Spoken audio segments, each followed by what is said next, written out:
recordar todo el dolor que nos trajo el quiebre de la democracia, el violento atropello de los derechos humanos.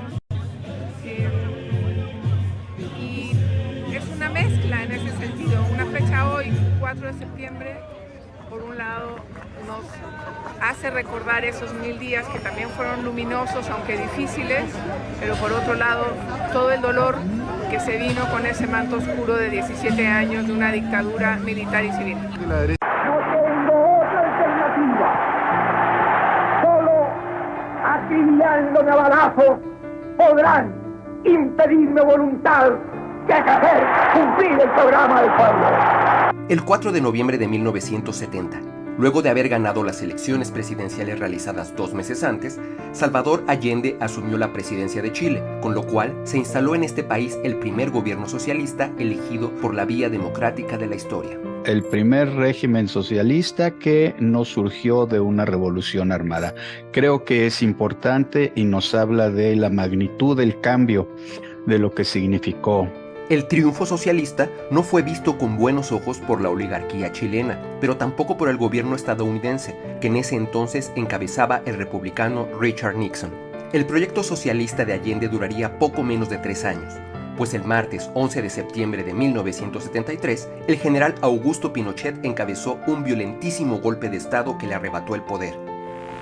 Las Fuerzas Armadas y de Orden han actuado en el día de hoy solo bajo la inspiración patriótica de sacar al país del caos que en forma aguda lo estaba precipitando el gobierno marxista de Salvador Allende. Se suicidó él en un asalto armado a la Casa de Gobierno.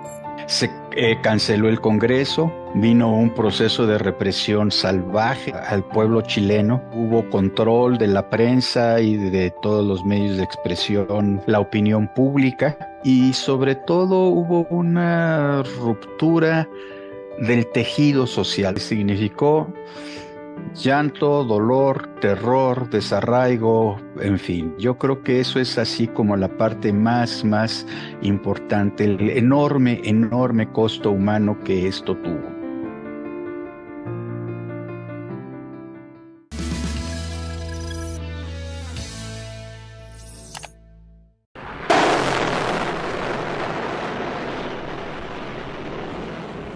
Los aviones siguen atacando al Palacio de la Moneda.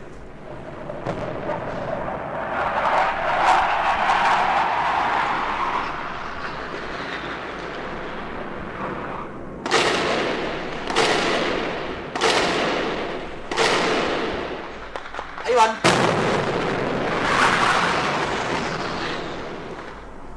Son las 12 del día, 9 minutos 30 segundos. Esta es Radio Cooperativa, 11 de septiembre de 1973. El centro de Santiago se está convirtiendo en un campo de batalla.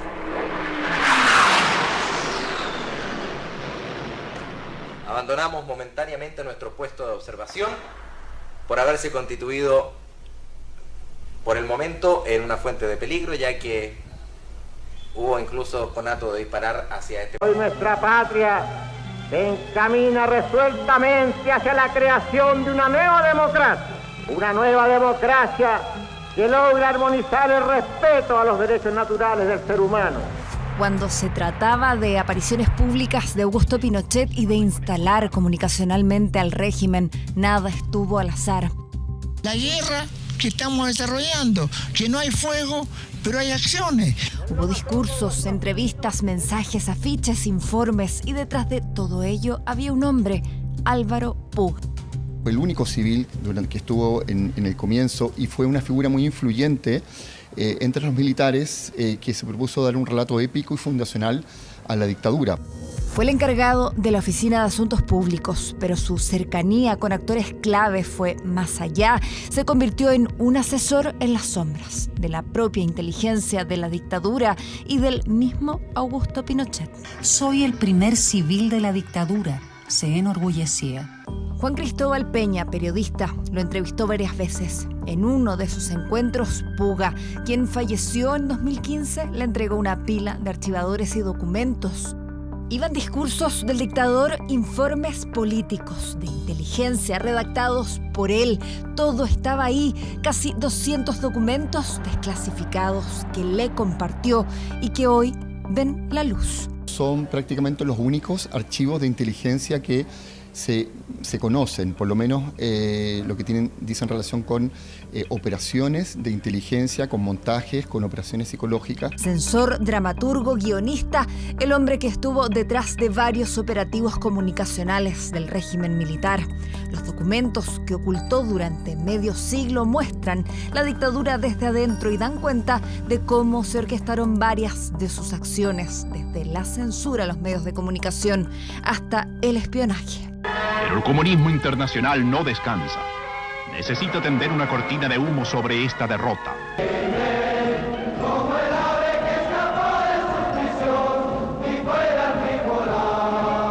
Un proyecto de periodismo multimedia desarrollado por la revista Anfibia Chile y la Universidad Alberto Hurtado en colaboración con Televisión Nacional de Chile y el Museo de la Memoria. Todo respecto a las celebraciones de los 10 años del 11 de septiembre.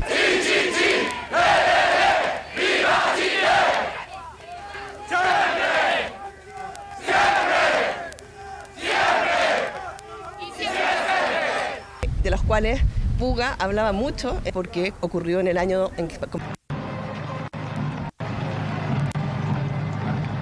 nosotros hacemos relatar a partir de los documentos lo que ocurrió ese año y cómo se orquestó todo este sitio web. También hay reportajes, contenido audiovisual para contextualizar los documentos por tema. Visualizar, iluminar sobre el papel más... Archivos secretos que también abordan los vínculos con la Iglesia y Estados Unidos. La elaboración de noticias falsas, la rivalidad entre funcionarios civiles, el espionaje a políticos y mucho más. Y nos muestra hoy que es posible en la revelación de los archivos que podemos bucear en el pasado, no solo visitando. En este momento estamos entregando al Museo de la Memoria una copia para que ve la luz a 50 años del golpe de Estado y que en todo este tiempo se mantuvo oculto, meticulosamente cuidado por un hombre que, aún siendo civil, desde la sombra movió hilos claves para la consolidación del régimen. E instauró una dictadura que se extendería durante 17 años. 11 de septiembre de 1973. Las Fuerzas Armadas, al mando del general Augusto Pinochet, bombardearon el Palacio de la Moneda en Santiago, donde Allende se encontraba resistiendo. Para evitar que lo capturaran, el presidente se suicidó. Minutos antes de morir, Allende se dirigió a la ciudadanía, lo hizo en una legendaria ya emisión, en un mensaje que dirigió a través de Radio Magallanes. Colocado en un tránsito histórico, pagaré con mi vida la lealtad del pueblo. Y les digo que tengo la certeza que la semilla que entregáramos a la conciencia digna de miles y miles de chilenos no podrá ser cegada definitivamente. Tienen la fuerza, podrán avasallarnos, pero no se detienen los procesos sociales, ni con el crimen, ni con la fuerza. La historia es nuestra y la hacen los pueblos. El golpe, que fue respaldado por Estados Unidos, puso fin a un gobierno de orientación marxista que estaba acorralado por la crisis económica. Luego del quiebre democrático, se estableció una junta militar liderada por Pinochet. Las Fuerzas Armadas y de Orden han actuado en el día de hoy solo bajo la inspiración patriótica de sacar al país del caos que en forma aguda lo estaba precipitando el gobierno marxista de Salvador Allende.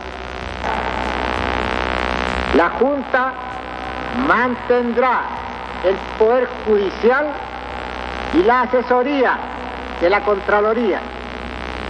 Las cámaras quedarán en receso hasta nueva orden. La dictadura de Pinochet duró hasta el año 1990. En ese periodo fueron cometidas sistemáticas violaciones a los derechos humanos, se limitó la libertad de expresión, se suprimieron los partidos políticos y el Congreso Nacional fue disuelto.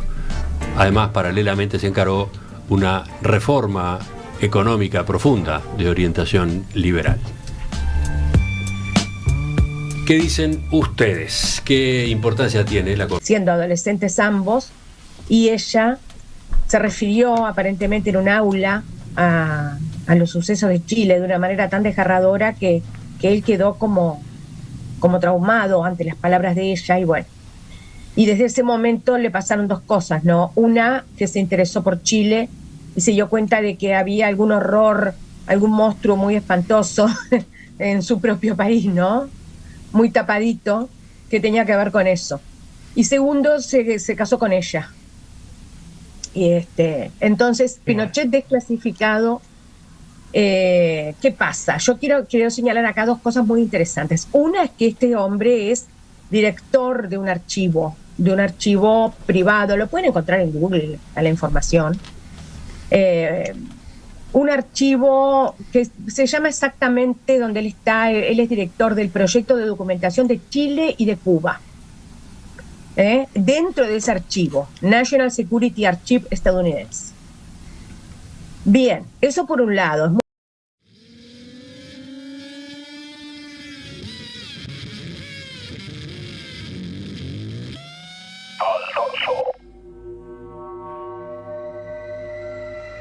El día 4 de septiembre de 1970, por vía electoral, triunfa en Chile el presidente socialista Salvador Allende. Como candidato de la Unidad Popular, proclama triunfante la vía pacífica al socialismo. El gobierno de Salvador Allende decreta entre los años 1970 y 1971 la nacionalización del cobre y de diversas empresas extranjeras, mayoritariamente estadounidenses. Conjuntamente, se lleva a cabo un plan de reforma agraria y proyectos populares de educación y salud pública y gratuita. En ese mismo año, Fidel Castro visita Chile y proclama su apoyo político a la Unidad Popular. Yo cumplo una tarea. Yo no estoy ahí para satisfacer una vanidad personal, ni honores. Yo soy un luchador de toda mi vida. He dedicado mi esfuerzo y mi capacidad a hacer posible el camino al socialismo. Y cumpliré el mandato que el pueblo me ha entregado.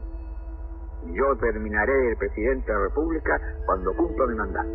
Tendrán que acribillarme a balazos, como lo dijera ayer, para que deje de actuar. No defiendo una cosa personal, defiendo al pueblo de Chile en su justo anhelo de hacer las transformaciones que le permitan vivir en dignidad, con un sentido nacional distinto, y hacer de Chile un país independiente, dueño de su propio destino. Yo creo que es una posición clara. Yo realmente admiro mucho ese pronunciamiento tuyo. Es realmente satisfactorio. Y estoy seguro que eso será una bandera para el pueblo, porque donde los dirigentes están dispuestos a morir, el pueblo está dispuesto a morir y dispuesto a hacer lo que sea necesario. El 11 de septiembre de 1973, el Palacio de la Moneda, en el corazón mismo de Santiago de Chile, despierta en llamas.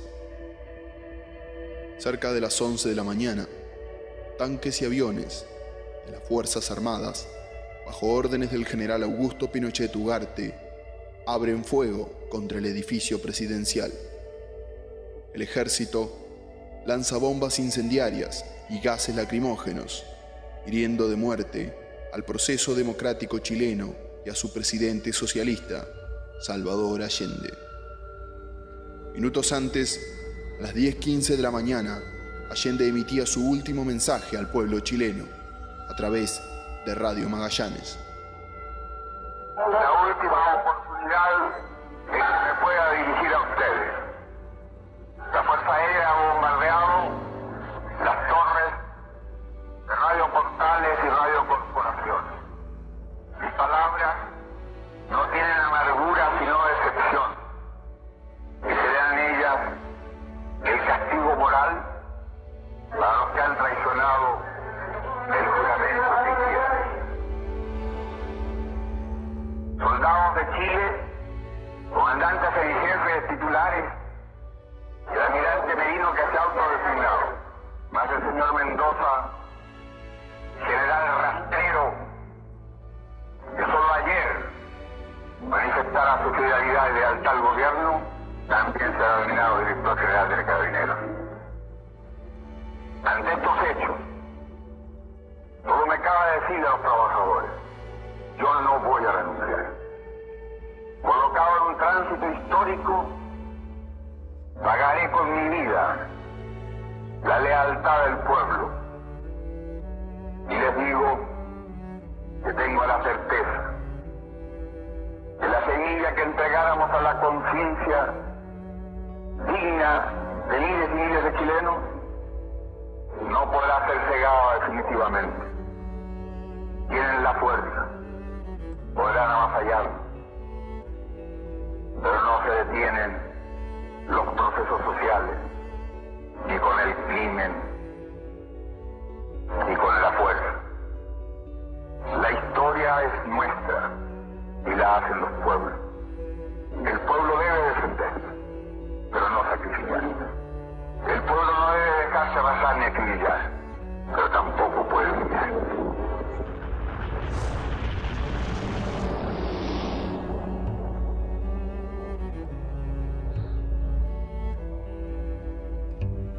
Momentos más tarde, el general Palacios se adentra en el Salón Independencia de la Casa de la Moneda. El cuerpo de Salvador Allende yace sin vida. Palacios se comunica con el oficial de radio y entrega su breve y fatídico informe. Misión cumplida, moneda tomada, presidente muerto. El fuego, las muertes y el apoyo del gobierno de los Estados Unidos, bajo la presidencia de Richard Nixon, instauraron un modelo económico neoliberal y transformaron el golpe militar chileno en el más violento de la historia latinoamericana del siglo XX.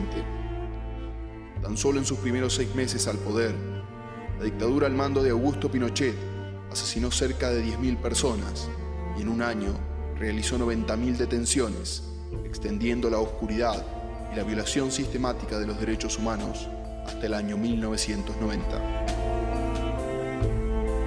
Trabajadores de mi patria, tengo fe en Chile y su destino.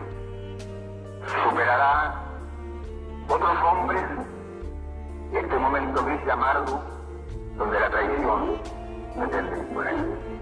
Digan ustedes, sabiendo que mucho más temprano que tarde, de nuevo abrirán las grandes alamedas por donde pase el hombre libre para construir una sociedad mejor.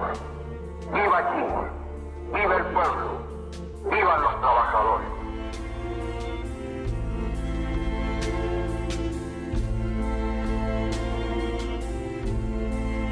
Al dorso.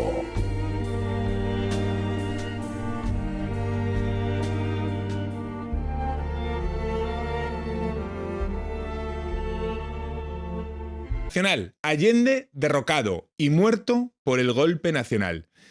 Ya más actuales, el Mercurio, Chile. Chile Vamos deja en suspenso la firma de un compromiso en torno a los 50 años del golpe de Estado. Les voy a preguntar por ese diálogo con opositores. La derecha no ha querido firmar el compromiso de Santiago por miedo a que el acto se transforme en algo ideológico más que institucional.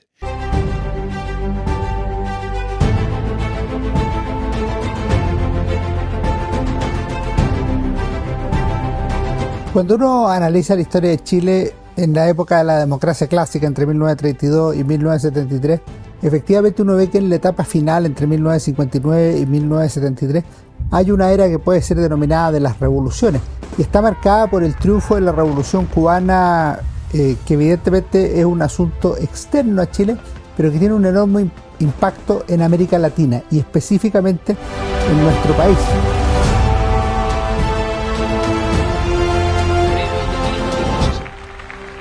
El presidente Allende, siendo senador de la República, viajaba prácticamente cada año a Cuba, se reunía con Fidel Castro, con Ernesto Che Guevara. El poeta Pablo Neruda escribió Canción de Gesta, dedicado a los revolucionarios cubanos de Sierra Maestra. Donde nunca jamás se lo imaginan, Che Guevara. Y la verdad es que hubo un impacto muy grande en diversos sentidos. Revista Mensaje en 1962 dice: la revolución llegó ya a América Latina y es necesario plantearse el problema en términos de fondo. Entonces lo que uno podría decir es que ¿qué distingue a la era de las revoluciones? Primero, la necesidad de cambios estructurales, o sea, ya no se aceptan reformas o cambios pequeños, sino que los cambios tienen que ser drásticos del orden social existente. En segundo lugar, hay una mayor politización de la sociedad, y eso conduce a una consecuencia práctica con el paso del tiempo, que es la polarización de la política. Después se acepta la vía violenta para llegar al poder. Esto no es inmediato, pero si uno ve la fundación del MIR en 1965 o las declaraciones de Chillán del Partido Socialista, aceptan la violencia revolucionaria como inevitable, como legítima para llegar al poder, y eso es un cambio de paradigma muy grande en una democracia que se suponía excepcional en el concepto latinoamericano por su estabilidad, por la alternancia en el poder, por su capacidad de desarrollarse, de crecer en el cuerpo electoral, por la pluralidad de partidos y otro tipo de virtudes. Y por último, uno podría mencionar que los proyectos políticos más relevantes y exitosos en esa década son también revolucionarios. Primero en 1964 con Eduardo Frei Montalva, la Revolución en Libertad, y luego la Revolución Socialista con empanada y vino tinto, como se le llamó, liderada por Salvador Allende y la Unidad Popular. Claro, democracia de partidos como de muchas partes, pero la característica más destacada es el paralelismo muy fuerte entre la política chilena y las grandes corrientes globales. Se forman la derecha, y con el nombre ya de derecha abiertamente, partidos de centro, y una izquierda compuesta por dos almas. Una alma, llamemos socialdemócrata, pero bajo este título hay como mucho sentimiento. Grupos nacionalistas de izquierda, socialdemócratas probablemente tales, hay gente como Oscar Schnaque, que llegó a ser admirador del New Deal norteamericano, muy anticomunista. En el siglo XX hay un socialismo muy anticomunista en el mundo, ¿no? Eso es también un factor importante. Y después van confluyendo a partir de la década del 50, y eso es lo especial del caso chileno, que el sistema institucional, los procesos electorales, lo que es la parte de democracia política, en términos de lo que son las democracias, era una democracia relativamente ejemplar. Y después está el tema de que es propio a las democracias, la idea de la frustración con el sistema de gobierno. Algo pasa, algo que no sucede. Y socialmente, sociedad de clase media. Pero eso estaba como detenido en Chile, avanzaba a paso de tortuga. Una alta conciencia política, una excitación política y poco desarrollo. Ese es el tema. Por eso el título de Aníbal Pinto, "Esto es un caso de desarrollo frustrado", es tan famoso y tan relevante. Y la democracia consiste en que los factores críticos, en las grietas sociales, económicas, culturales, como que se exacerban en la discusión. Entonces aparece, digamos, vivimos la peor crisis de la historia, pero se mete eso, y la gente empieza a creer que está en crisis, y por lo tanto al final se está en crisis. Pero lo importante es que emergen en la década de 50 dos partidos marxistas y marxistas-leninistas con sus matices, que el Partido Socialista haya sido más radicalizado que el Partido Comunista. Entonces, pero es un fenómeno chileno. ¿Sí?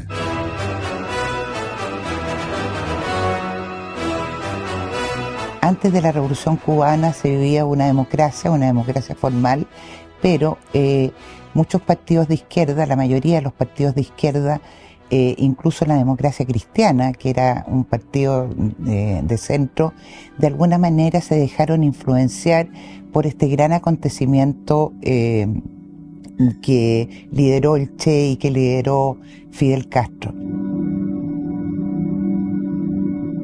Eso implicó llevar a cabo una propuesta de cambio profundo, una revolución. Todos querían la revolución, en definitiva, en la década revolucionaria.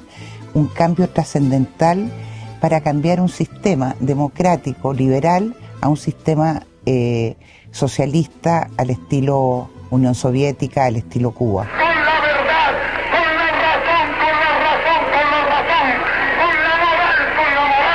Yo creo que la revolución en Cuba, como una especie de telón de fondo anímico, inspira o excita a la totalidad, digamos, que los bandos. No porque hayan sido marionetas de Castro, sino miraban a Castro como un ser superior. Los comunistas menos, porque miraban más a Moscú.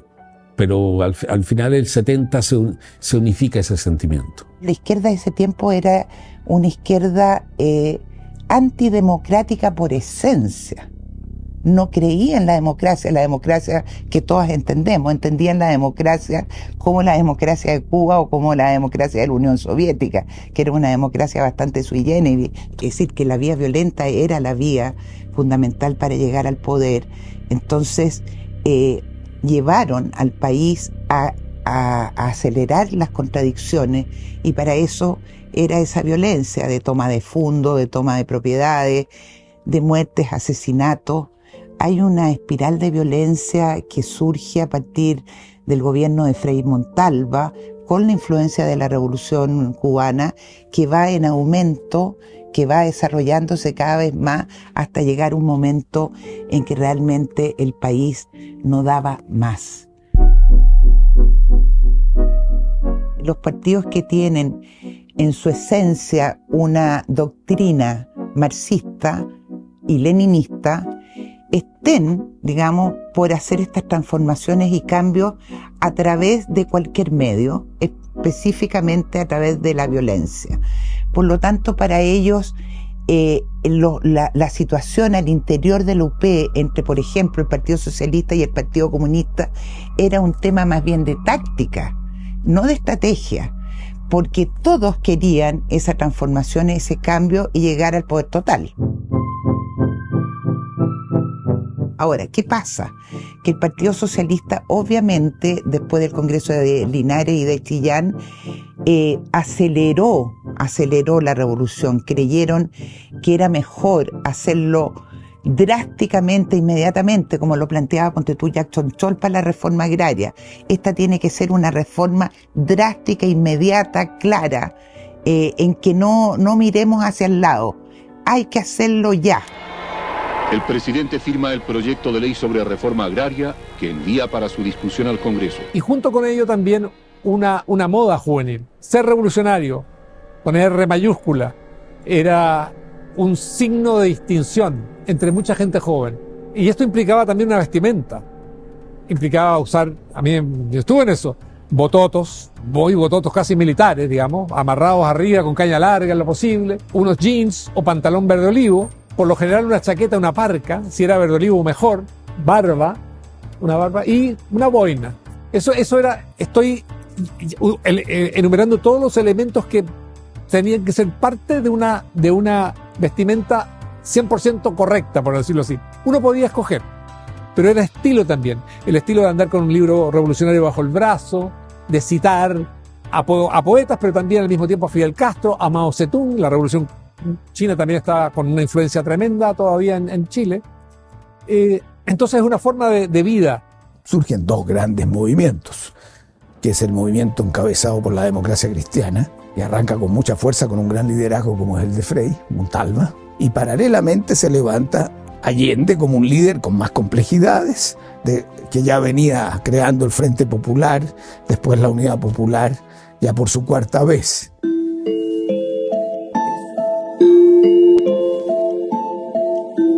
Lo que quería la Unidad Popular era sustituir el régimen económico, el régimen capitalista, y establecer el socialismo, el régimen político, y dar vida a un nuevo sistema, por ejemplo con Cámara Única del Pueblo y no con un sistema bicameral, y también cambiar la Constitución, ¿no?, que la daban por fenecida o por no ser apta para los tiempos, y crear una Constitución que abriera el paso hacia la construcción del socialismo. Defenderé esta revolución chilena. El proyecto se califica de revolucionario, es decir, quiere cambiar el orden existente. La ideología que hay detrás, en términos generales, casi de todos los partidos de la Unidad Popular, es el marxismo-leninismo. Eso es algo progresivo, no era así en los años 30, 40, pero después se suman el Partido Socialista, el Partido Radical, y el MAPU y otras fuerzas políticas que están fuera de la UP, como es el caso del del MIR. Bueno, primero, yo soy un caso muy peculiar. Yo no voté por Allende, yo voté por Tomic. De hecho, al final del gobierno de Frei se formó el equipo de campaña. Tomic me parecía que coincidía bastante con Allende, y eso me marca en mi historia política, porque no logro entender en esos periodos por qué no se logró una sola unidad y por qué esa lucha fratricida entre los dos, que es parte de lo que explica después la tragedia. Bueno, aquí yo haría una observación genérica. La historia de Chile sería mucho más fácil si la democracia cristiana no hubiera existido, pero la democracia cristiana existe. La democracia cristiana encarnaba, y esto no se entiende bien, un proyecto de civilización cristiana. No era un partido más. Ellos querían reformular el concepto que Jacques Maritain denominaba la nueva cristiandad, que era otra cosa. Y en consecuencia, en ese punto, la democracia cristiana no se había pensado para ser el soporte de otra fórmula. La democracia cristiana, igual que el Partido Radical en su época, consideraba que el proyecto estructural de transformaciones estaba en ellos mismos y que el reformismo demócrata cristiano era parte de una estrategia del imperialismo estadounidense. De modo que Allende se va a batir con el apoyo de sus incondicionales. Pero en los incondicionales también hay una cuestión que hay que ir remarcando desde el minuto uno. Allende era más que la coalición, Allende era más que el conjunto de partidos, Allende solo lo apoyaba el PC, porque el Partido Socialista estaba en una eclosión ultrista, en una eclosión retórica. Allende tiene muchos instantes en los cuales tiene que enfrentarse con su misma militancia. No, lo que pasa es que hay una mezcla, porque el allendismo tiene que ver esencialmente con dos ideas. Que Allende intentó una alternativa a la marxista tradicional. ¿Estamos? Sí. Y la segunda es el suicidio. Eso es lo que lo hace una cosa trascendente en la historia. Pero la lectura de la Unidad Popular que tengo yo es de una profunda crítica por lo siguiente, porque la Unidad Popular eran dos proyectos. Tú tenías el polo rupturista, Altamirano y Garretón, y el polo reformista, radicales y comunistas. Allende estaba con estos dos, pero no podía romper con los otros. Y no podía romper con los otros porque los dos partidos eje, el 90% de los votos de la UP eran comunistas y socialistas. Eso se expresa muy bien en un rayado en la Alameda. En esa muralla, los socialistas y Mapu Garretón decían avanzar sin transar. Y en esa otra muralla, los comunistas y radicales decían consolidar para seguir avanzando. Esas consignas reflejan una cosa, un choque de fondo. Y Allende terminó solo. Pero tenía en su sector político amplio y dentro de su partido político a gente que estaba y apostaba por la vía armada, por la insurrección, por el ejemplo de Vietnam, de Cuba, de China, de Rusia. Cuando tú llegas a eso en un país, desde el gobierno, desde la sede de gobierno, y apareces de una u otra forma liderando aquello o no siendo capaz de detener aquello, estás entrando tú como persona, pero tu sector como expresión política en una situación muy peligrosa. Y el país, desde luego, en una posibilidad de llegar a una guerra civil, que fue lo que terminó espantando a la inmensa mayoría de los chilenos.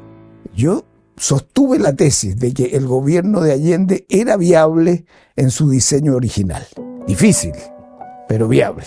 Y entre las razones de viabilidad, que a mi juicio son muy importantes, que en general ni los historiadores ni los que conocen más estos periodos la toman, y es que gracias a las reformas de Frei era más fácil avanzar en las reformas de Allende.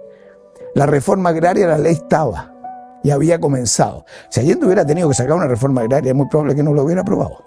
Y ya la lucha se había producido en el campo, y de hecho la derecha tenía entre ojos a Ken, por la reforma agraria, a la democracia cristiana, no era la Unidad Popular.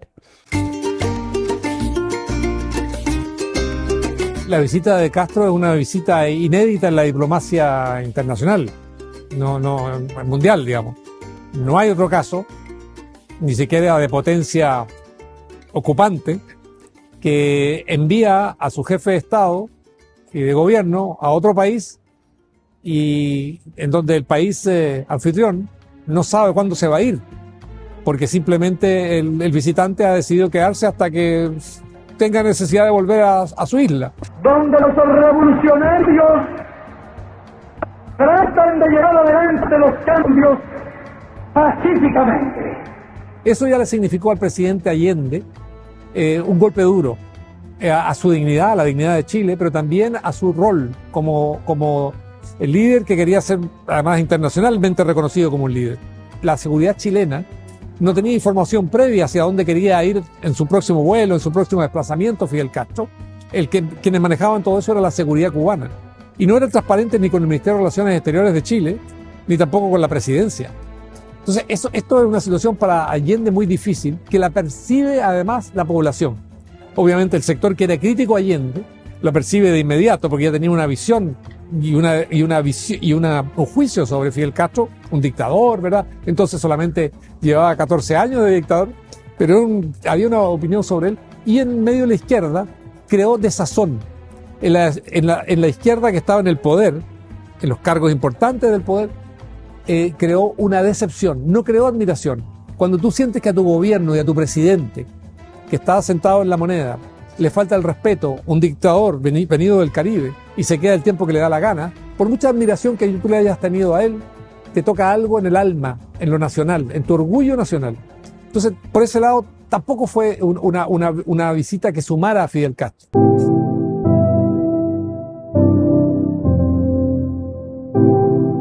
En ese minuto la situación económica del país llevaba mucho tiempo con debilidades bien grandes. El país en realidad el país tuvo durante el siglo XX una tasa de inflación promedio de 40%. Esa es una situación que no existe en ningún país del mundo, que se controlaba con políticas erradas, porque se controlaba con fijaciones de precios, una economía totalmente cerrada, aranceles para proteger a la industria. Entonces teníamos como punto de partida una economía que estaba muy distorsionada, y el gobierno de la Unidad Popular hace un diagnóstico completamente equivocado de cuáles eran los problemas y cuáles tendrían que ser las soluciones.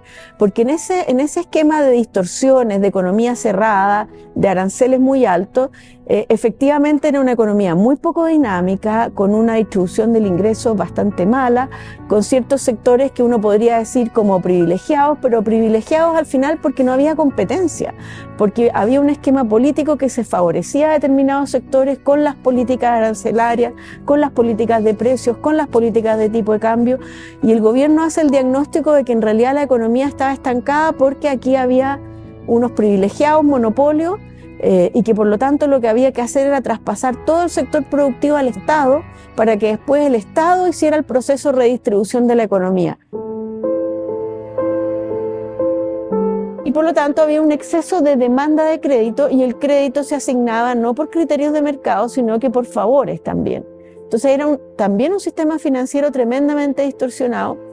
Esa distorsión se exacerbó bajo el gobierno de la Unidad Popular, porque también como una manera de generar un estímulo a la actividad económica, las tasas de interés quedaron todavía más alejadas de la inflación y el crédito lo empezaron a manejar bancos controlados por el Estado.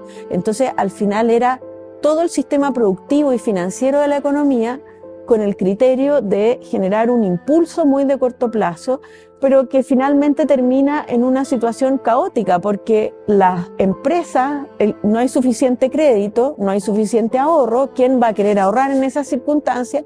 ¿Cómo se financia el crédito? También con política monetaria expansiva. Me dio mucho orgullo la nacionalización del cobre. El gran problema que se me presentaba, en lo poco que yo sabía a esas alturas, es cómo vamos a gestionar estas minas, cómo vamos a producir la cantidad que teníamos. Y ahí viene la etapa siguiente, que yo considero que uno de los errores de la Unidad Popular, que fue el descuento de las utilidades excesivas y la no compensación. La nacionalización del cobre es una política que hay que evitar a toda costa. La nacionalización de los recursos productivos no es una buena política. En ese periodo, además, la forma que se implementó fue tremendamente dañina, porque ya en el gobierno de Eduardo Frei se había chilenizado la gran minería. El Estado había adquirido el 51% de las empresas mineras que eran propiedad principalmente de empresas norteamericanas.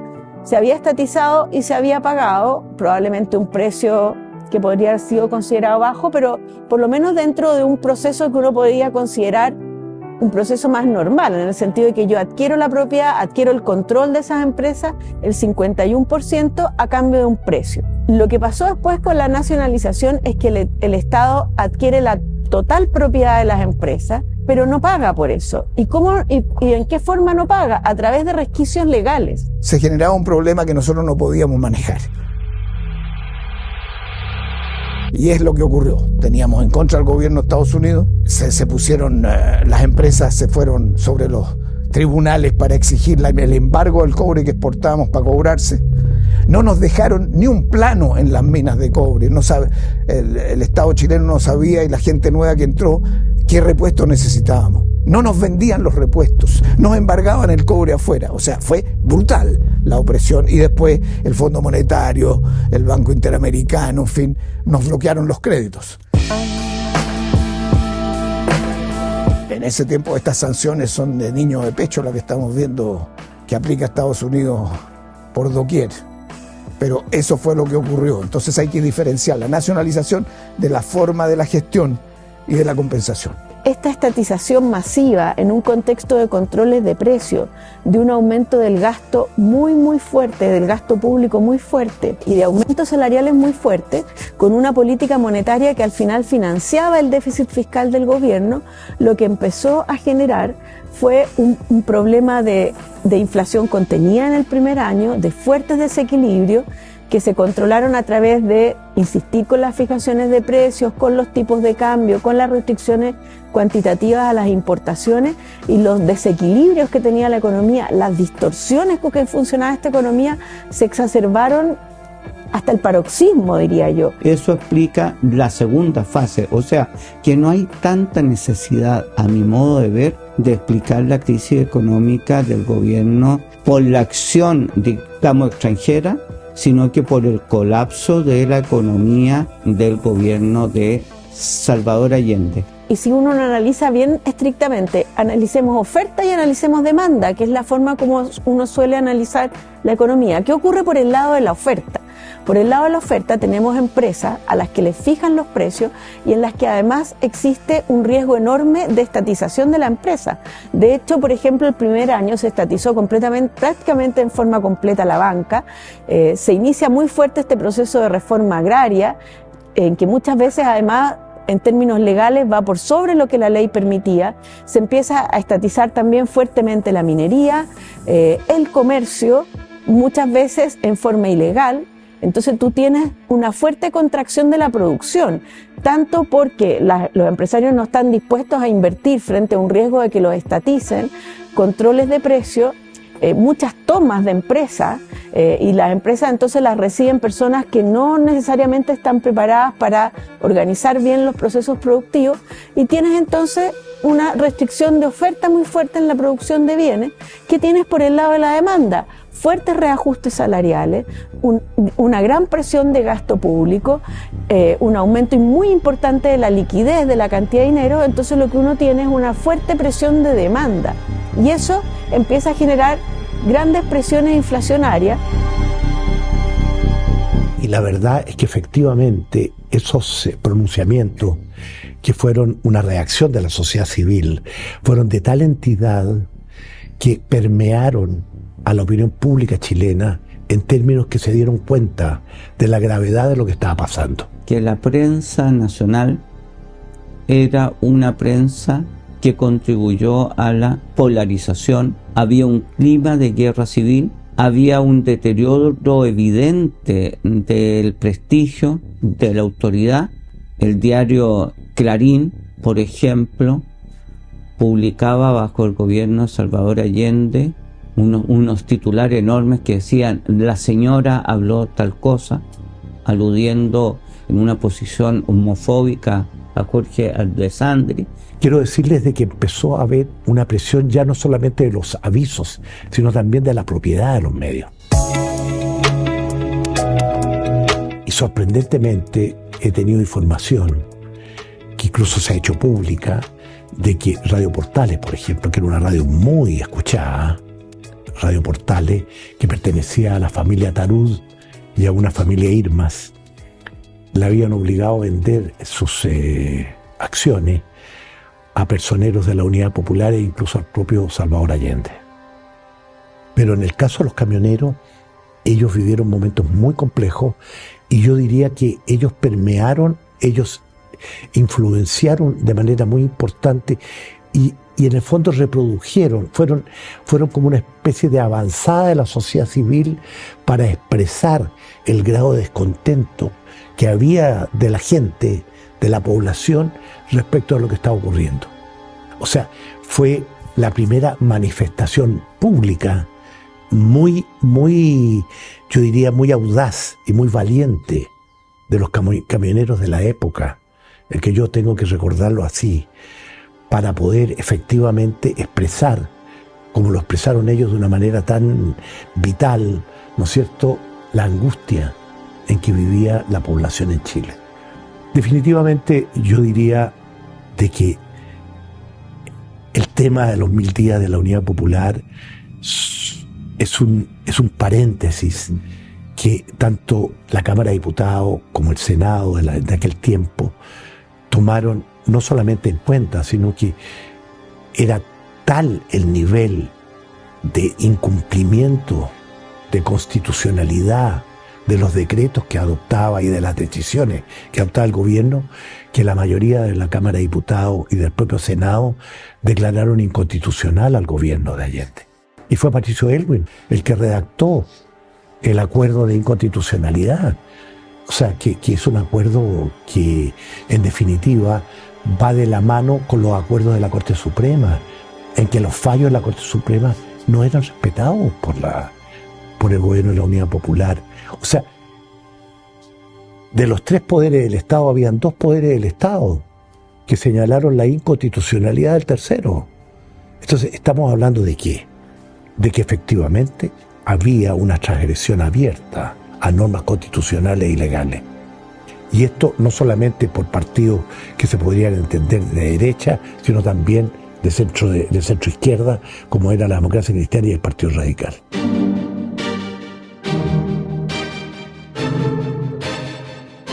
Y además hay otro fenómeno que hay que ver, y es que en el siglo XX, en muchas partes del mundo, en Europa, en América, en Asia, quizás incluso en el mundo árabe, también los militares eran considerados como portadores legítimos de una voluntad política. Yo la llamo, son clase militar que quiere ser clase política. Tienes a su vez los primeros brotes de insubordinación contra el sistema. Ya no es Allende, si Allende faltaba. Entonces tú tienes, por ejemplo, en 1967, una carta al Mercurio que la firma un coronel NN, crítica al gobierno de Frei, que la respalda el Partido Nacional y es querellado el Partido Nacional por el gobierno de Frei Montalva. Tienes eso. Pasamos al 69 y hay otro señal. En el TVU hay tropas que le rinden honor al presidente desde que sale la moneda hasta que llega a la catedral y al revés. Entonces tú divides las cuadras con distintas unidades. Y hay una unidad que proviene de San Felipe y Yungay, que eran regimientos andinos, bajo la conducción de ese batallón de presentación del mayor Marshall. Y ese mayor, a propósito, retrasa la llegada. La derecha se desliza desde la iglesia a encarnarse en la admiración y en la reverencia de las Fuerzas Armadas. Y ahí se empieza a construir la idea de que el último reducto de las instituciones y de la nacionalidad son las Fuerzas Armadas. La causa de fondo que implicó la participación de las Fuerzas Armadas fueron, a mi juicio, 2. Una, que los partidos políticos, es decir, que el mundo político no fue capaz de resolver el problema, que era el que debía resolverlo, sin duda alguna, y le pasaron la responsabilidad a las Fuerzas Armadas. Puedo dar testimonio. Yo almorcé con Allende el día 10 de septiembre. De manera que estuve con él 24 horas antes de que muriera. Y la discusión en esa reunión éramos 4 o 5.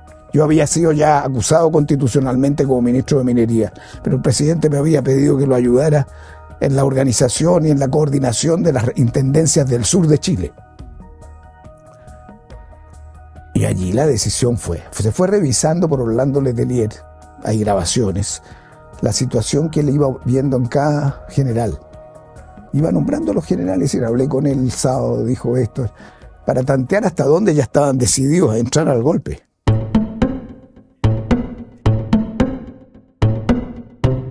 El sábado 8 de septiembre, Allende le manda a los jefes de la UP, los partidos de la UP, 4 o 5 alternativas para salir del problema.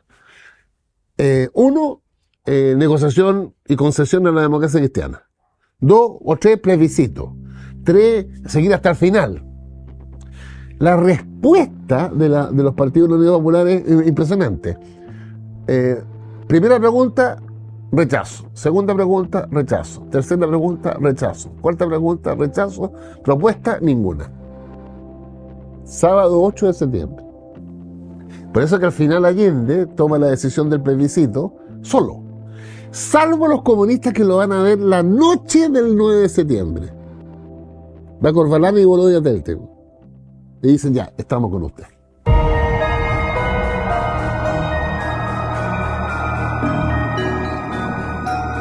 Y al final de la reunión, entonces Allende dice, yo tengo que proceder a una conversación, y mañana tengo que hablar en la Universidad Técnica del Estado, que hoy día se llama Universidad de Santiago. Tipo 3:30, se para, ya la reunión se da por terminada, y le pide a 2 de sus ayudantes que lo acompañen a la casa de Tomás Moro para redactar el discurso del día siguiente. De manera que sí, estaba tomada la decisión. Ahora, podría uno discutir qué habría ocurrido si pierde el plebiscito, que era probable que lo perdiera. O que, mejor dicho, lo ganara hacer la ley. Y por lo tanto, aquellos más puntudos que creían que había que ir más lejos iban a perder y se podía desestabilizar el gobierno. Uno no sabe cómo son estas cosas, pero la decisión estaba tomada. Recibe Pinochet a los 2 marinos y recibe Pinochet al comandante en jefe de la Fuerza Aérea. Se va al escritorio. Y el papelito de Merino es Augusto y Gustavo. La Marina inicia el golpe a las 0600 del 11 de septiembre. Es imprescindible que nos acompañen. Y ahí entonces hay una tensión porque Pinochet no firma el papel hasta que lo firma.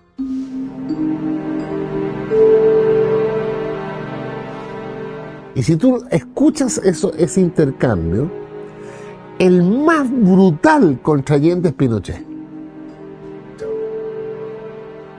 Maten la perra y sacaban la leva. Súbanlo a un avión y nos van tirando de a uno. Esa conducta que corresponde a alguien que quiere ser el más duro para colocarse en el nivel de los otros, que venían conspirando de antes.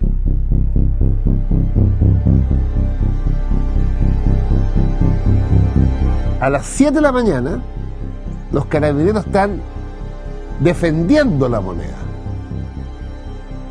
O sea, la espalda del carabinero da a la pared de la moneda. Y eso es hasta las 8:30.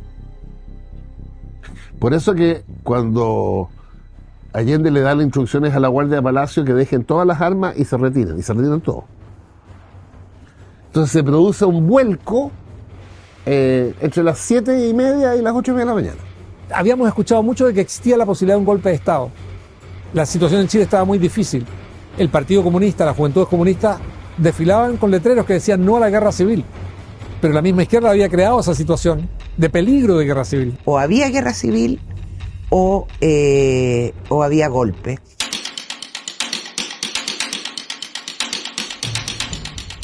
Pero las Fuerzas Armadas actuaron porque los políticos no resolvieron el problema.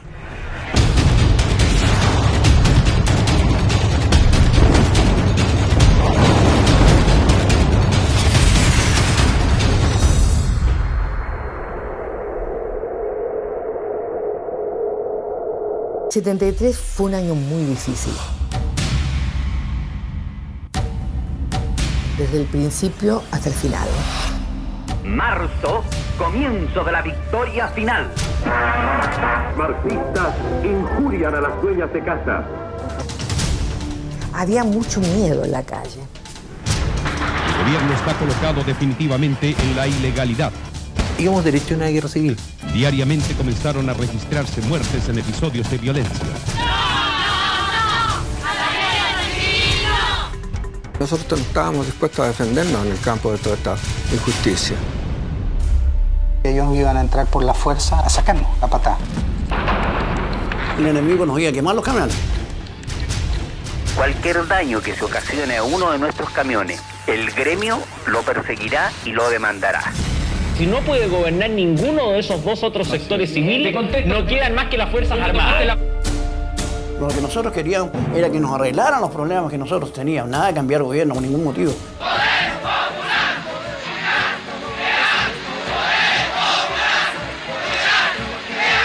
Esa bomba que iba a reventar, con Carlos la sentían mucho tiempo antes, Y me contestaron, sí, era un extremista peligroso, ya está enterrado ya. Entonces mi cuñado dijo, hay que sacarla del país, Jaime. La van a matar. Y yo les dije, yo no voy a soportar una cuarta detención, yo me suicido. Yo no puedo permitir que me toquen más. Había cualquier cantidad de muertos. Cualquier cantidad de muertos. Me perdí de haber seguido viviendo al lado del hombre que amaba.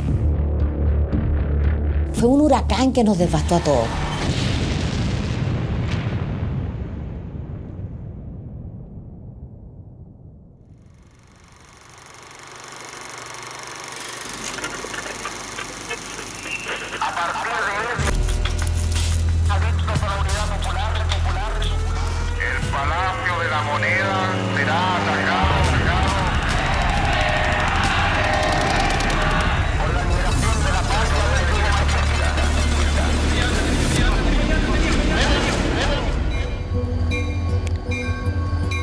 El tren de 12 que va para Santiago. Ese tren, cuántas veces esperando el tren.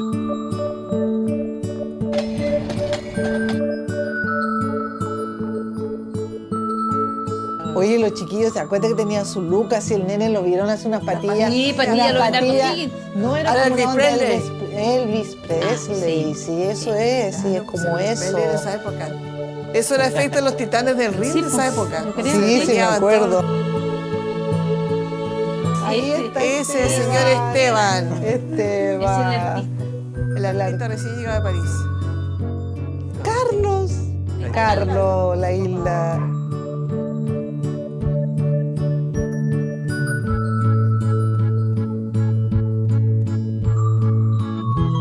Porque la única foto donde estamos los tres como familia. Sí. Es la foto en blanco y negro que anda por ahí.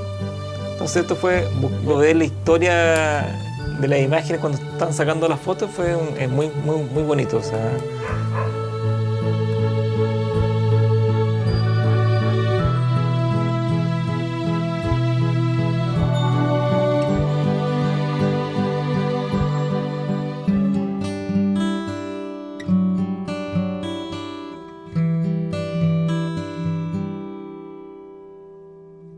Conocer a Carlos fue conocerle toda la vida, Carlos Rioseco Espinosa, porque éramos primos.